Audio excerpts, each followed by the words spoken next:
Hello friends, क्या हाल चाल? बढ़िया।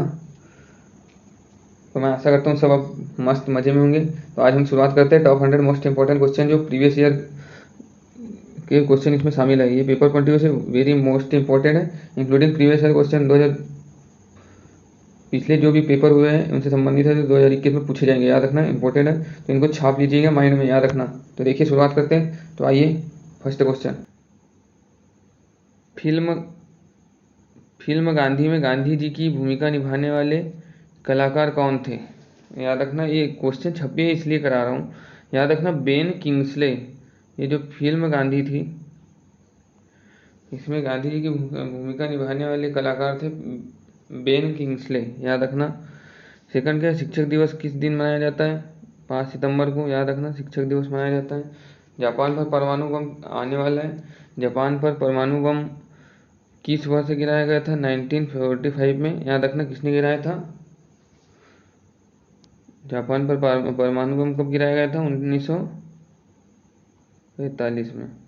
किसके द्वारा गिराया गया था? अमेरिका के द्वारा, यूएसए के द्वारा। कब कब? 7 अगस्त को और एक 9 अगस्त को। याद रखना, इम्पोर्टेंट है। उनका नाम क्या था? एक का था लिटिल बॉय, एक का नाम फैटमैन। याद रखना बमों का नाम।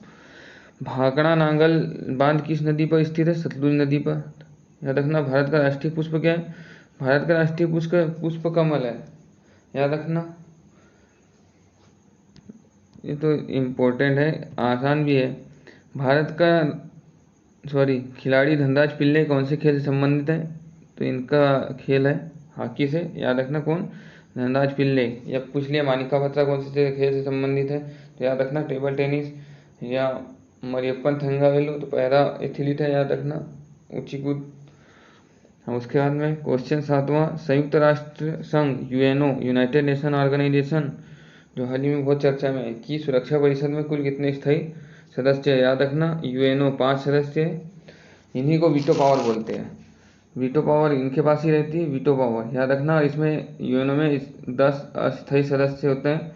तो याद रखना, अभी वर्तमान में 10 अस्थायी सदस्य में भारत भी शामिल है 2021 से 22 तक। अभी अगस्त 2021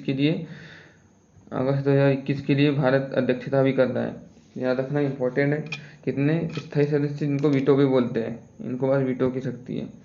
कौन सा सिंधु सभ्यता का स्थान वर्तमान पाकिस्तान में है? याद रखना, कौन सा स्थान है?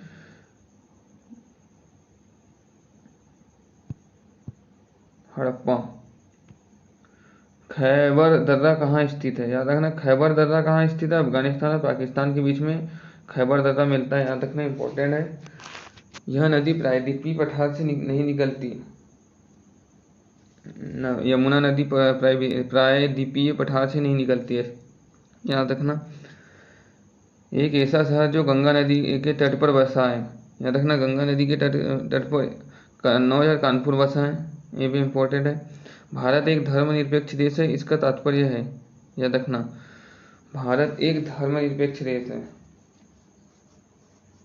याद रखना, इसका जो तात्पर्य है वो तात्पर्य है कि भारत का कोई राज्य स्तर पर धर्म नहीं है। याद रखना, भारत में कोई राज्य स्तर पर कोई धर्म है क्या? नहीं है। इसका मतलब है धर्मनिरपेक्ष, मतलब पूछा है, ये तो इम्पोर्टेंट है, छपेगा। याद रखना पेपर में। आइए नेक्स्ट देखते हैं। उसके बाद में है राष्ट्रीय राजमार्ग नेशनल हाईवे NH किसे जोड़ता है? व्यापार केंद्रों और राज्य की राजधानियों को जोड़ता है। याद रखना, जो नेशनल हाईवे रहता है वो बड़े बड़े व्यापार केंद्रों को और स्टेट की जो कैपिटल रहती है उनको जोड़ता है। यह शहर अंगूरों की पैदावार के लिए बहुत प्रसिद्ध है। नासिक। तो कौन है फ्रेंड्स? नासिक अंगूरों की पैदावार के लिए बहुत ज़्यादा फेमस है नासिक। याद रखना, कोयना बांध किस नदी पर है, मतलब कहाँ स्थित है? कोयना बांध है महाराष्ट्र में स्थित। याद रखना, इंपॉर्टेंट है, कोयना बांध महाराष्ट्र में स्थित है। उसके बाद में खरीफ की फसल कब काटी जाती है? नवंबर के प्रारंभ में खरीफ की फसल काटी जाती है।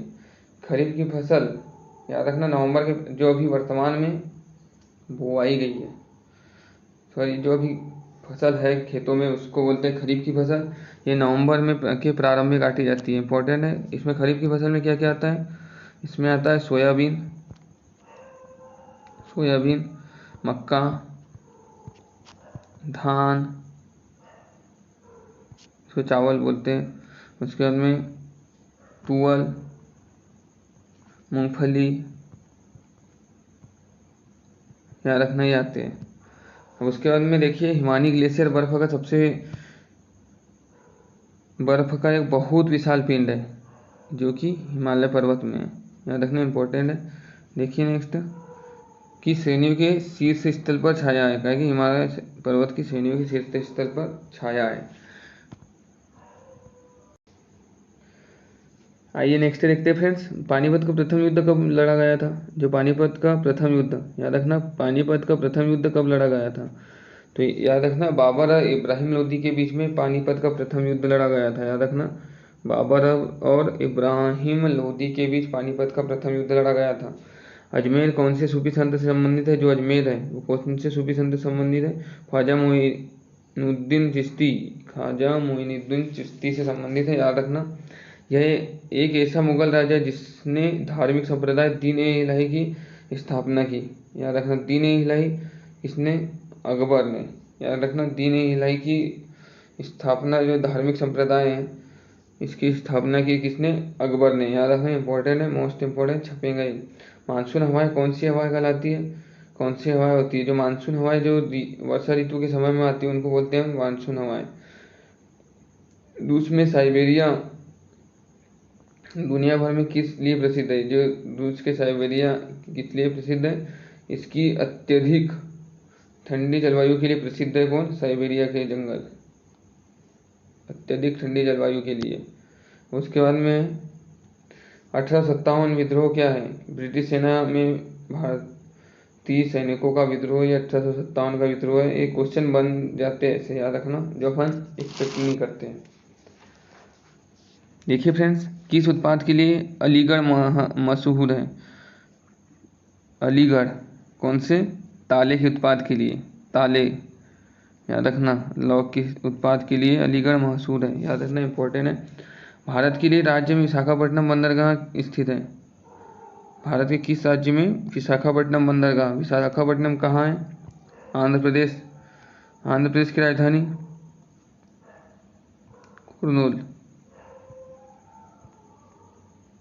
याद रखना अमरावती। हमारे सौर परिवार में कुल कितने ग्रह हैं। ये तो सभी को बहुत आसान सवाल है। 8 ग्रह है। सबसे बड़ा ग्रह बृहस्पति है और सबसे छोटा ग्रह बुध है। याद रखना सबसे पास में बुध है, सबसे दूर नेपच्यून।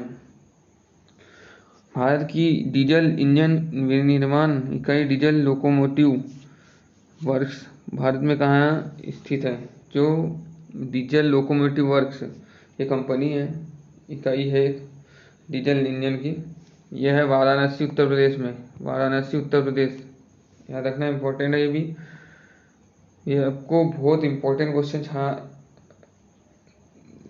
जो छानबीन करके लाए हैं मैंने, क्योंकि पेपर में छपे हैं। याद रखना, अपन को लग रहे होंगे कि बहुत आसान है पर ये छपे पेपर में, याद रखना। बैसाखी त्यौहार किस धर्म के लोग मनाते हैं। जो बैसाखी त्यौहार है ये सिख धर्म के लोग मनाते हैं बैसाखी, याद रखना सिख धर्म के लोग। शाहनामा किसकी कृति है, फिरदौसी की कृति है। शाहनामा फिरदौसी की।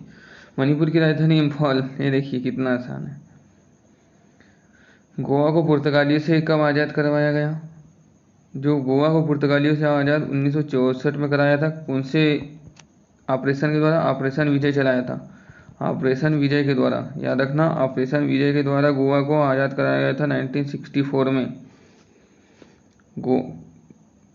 सबसे पहले आने वाले पुर्तगाली, सबसे बाद में जाने वाले पुर्तगाली। याद रखना 1987 में इसको राज्य का दर्जा दे दिया था, किसको, गोवा को। इम्पोर्टेंट क्वेश्चन है।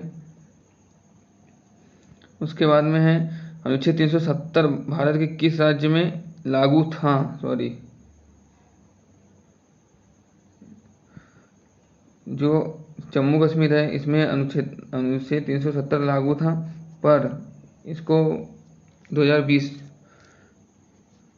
2019 में इसको हटा दिया गया, याद रखना। और वर्तमान में केंद्र शासित प्रदेश बन गया है कौन, जम्मू कश्मीर। याद रखना इंपॉर्टेंट क्वेश्चन बनेगा। कौन सी नदी महाराष्ट्र के नासिक से निकलती है गोदावरी नदी। जो नासिक से निकलती है गोदावरी नदी, याद रखना। दक्षिण भारत की गंगा किसको बोलते हैं? गोदावरी को। दक्षिण भारत की गंगा गोदावरी को। इम्पोर्टेंट है। प्लासी का युद्ध कब हुआ था? प्लासी का युद्ध 1757 में हुआ था। प्लासी का युद्ध इम्पोर्टेंट है ये क्वेश्चन भी फ्रेंड्स। 1857 के विद्रोह में झांसी की रानी लक्ष्मीबाई ने किसके सहयोग से ग्वालियर में विद्रोह किया था? याद रखना। उनके गुरु जो मानते थे कौन थे? तात्या टोपे, वीर सेनानी। याद रखना। शिवपुरी में फांसी दे दी गई। किनको? तात्या टोपे को। याद रखना, क्वेश्चन बनेगा ये। अंतिम मुगल शासक बहादुर शाह जफर की मृत्यु कहाँ हुई थी?